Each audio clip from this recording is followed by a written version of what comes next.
Chapter 3 Diamond in the Rough.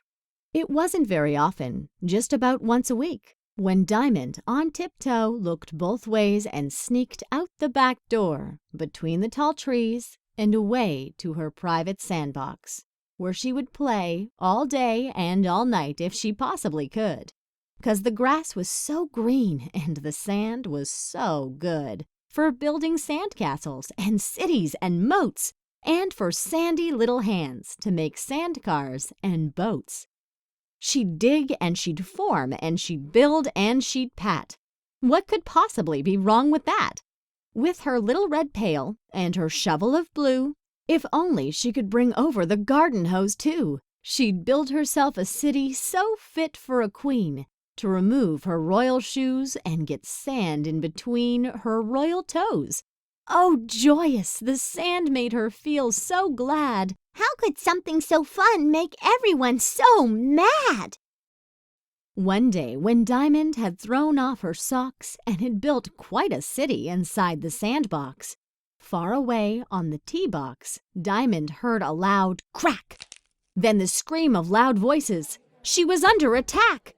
"Four! Four! Four!" the mob bellowed and yelped. Poor Diamond could do nothing but cry out for help from the incoming hail.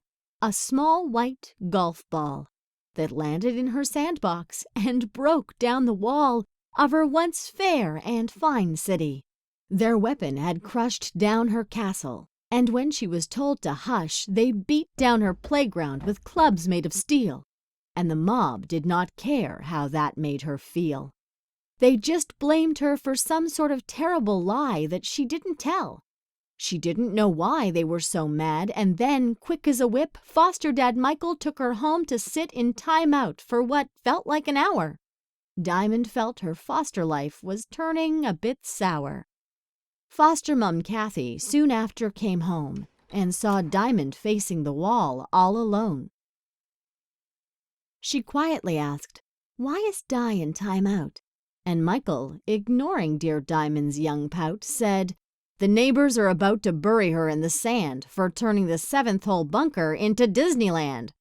Kathy just sighed and put her purse on the ground. You know, Diamond's never lived on a golf course before. "Well, she better shape up, or we're up a creek.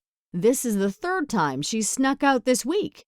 Mike grabbed his keys, made his way to the door, and slammed it shut like never before. Diamond just sat there, knowing not what to do. She knew he felt bad, and she felt bad too. Kathy sat down and, in a mothering pose, handed Diamond a tissue to help blow her nose. She wiped Diamond's eyes and her cheeks and her hands and said, "Diamond, there's something you must understand. I know you love to go sneak out and play in the sand traps, but it's just not okay. That isn't your sandbox. That isn't your sand. And if you're not careful, you could get us banned from the golf course. And that's not the worst that could happen. Someone could mess up, hit the ball in the trap, and you could get hurt, knocked out by the ball, and a trip to the hospital would be no fun at all. Not to mention the fact that we'd be in trouble. The state would have us in court on the double to sit and explain why we let you sneak around like a little lost dog ending up in the pound."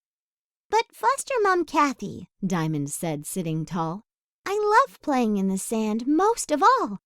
If I be very good," Diamond said with a smile, "can I play in the sandbox just once in a while?" "I'm sorry, Diamond. This may come as a blow, but as your foster mother, I have to say no. All of this sneaking must come to an end, and you must never, ever, ever play in that sandbox again." Then, like a dam that had suddenly lost it, like a shower of sadness falling from a faucet, from dear Diamond's eyes fell 2 rivers of water. But Kathy stayed firm with her new foster daughter. "You can cry all you want to," Kathy said very low, "but that won't change the fact that the answer is no." Then Diamond said something she didn't want to say, but it was something that bothered her every day. She didn't always like being told what to do by her foster mom Kathy and her foster dad too. She pointed her finger, even though it was wrong, and whispered to Kathy, "You're not my real mom." Now Kathy was ready and waiting for this. It's just one of the things on the foster mom list. She took a deep breath and with a soft, solid voice said, "I'm not your birth mom, but I'm your mom by choice.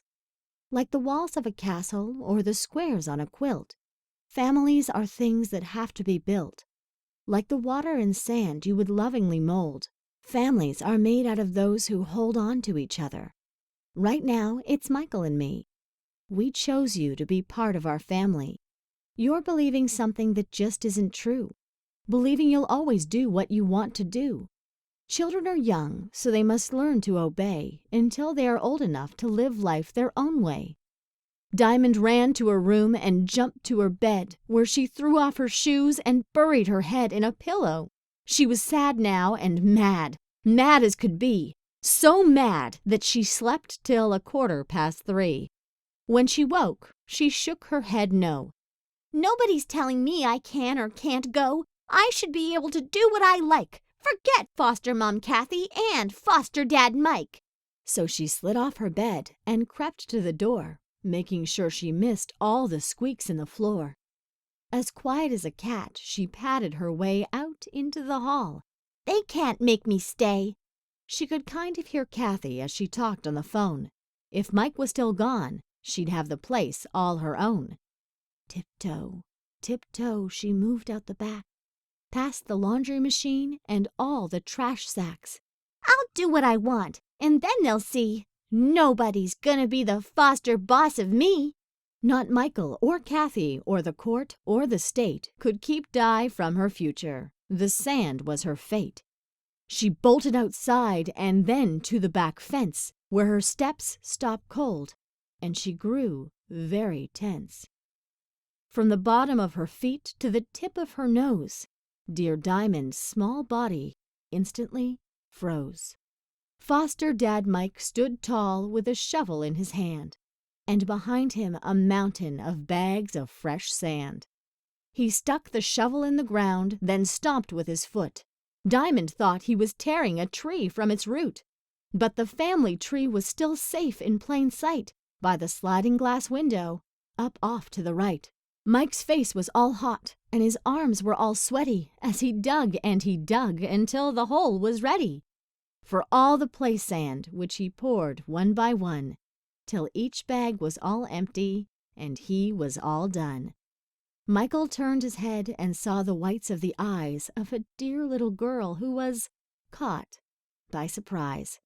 "Come give it a try. It should be just as good as any of the sand traps in the whole neighborhood, and even much better, because everyone knows, for a proper sandbox, you need a green garden hose." Kathy opened the back door and came out in the clear. "Well, my dear Diamond, how did you get out here?" And before she knew it, she was planted like a flower. Diamond was so sandy, she needed a shower. She built a huge castle and more walls and a tower. This was her sandbox now. She had all the power. But as she was molding her sandy new bed, she remembered what foster mom Kathy had said. Like the walls of a castle or the squares on a quilt, families are things that have to be built. Like the water and sand you would lovingly mold, families are made out of those who hold on to each other. For Diamond, it soon became clear to see whom she chose to love would be her family. So she tore down her castle and all of her city, till the sand it was level and would make a pretty good space to start building a new kind of place. This time, she built what was right in front of her face. Not a tower or a castle or even a dome. She built a small model of her foster home. She even used a stick to look like a tree. She called Mike and Kathy to, "Quick, come and see." Her foster parents came, and they stood quite amazed at the foot of the building that Diamond had raised. "Where is it?" said Kathy. "Is it some faraway land where people live in houses they build in the sand?" "Nope," said Diamond. this place is quite near. In fact, if you look, you're standing right here. 'Cause this is the place I want to be, here with you and all the love you give me. And if things can sometimes turn out this way, I'll listen to you and I'll do what you say. Diamond reached up. Mike and Kath both bent down. And after they shared great big hugs all around, they all sat together, sharing the green garden hose, as Diamond's royal family washed the sand from their toes.